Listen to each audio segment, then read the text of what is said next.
आपल्यासोबत उदय जामंत आहे. सर काय बोलाल सर, उद्या मराठी दिवस आहे, काय सांगाल? मराठी भाषा दिनाच्या निमित्तानं मराठी बांधवांना मी मनपूर्वक शुभेच्छा देतो. मराठी बोलणाऱ्यांना मी मनपूर्वक शुभेच्छा देतो.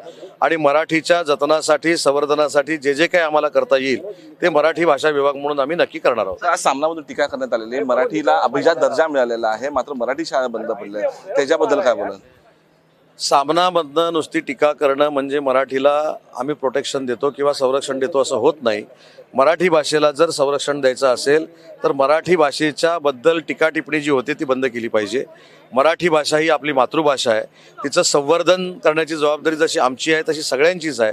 आणि त्या संवर्धनामध्ये कुठची अडचण येणार नाही हे मराठी भाषेचा मंत्री म्हणून मी ग्वाही देतो. आज एकनाथ शिंदेनी आज सांगितलेलं आहे VRS कंपनी आहे त्यावरती प्रवास करणे बंद VRS कंपनीच्या बाबतीमध्ये कोणीही काही सांगितलेलं नाही. मुद्दा असा आहे की आमचे सगळे जे नेते आहेत, विशेषतः एकनाथ शिंदेसाहेब असतील, देवेंद्रजी असतील, सुनेत्रा वहिनी असतील, यांचा फ्लाईंग प्रवास जो आहे तो अतिशय सुरक्षित व्हावा म्हणून आम्ही हे मुद्दे मांडले.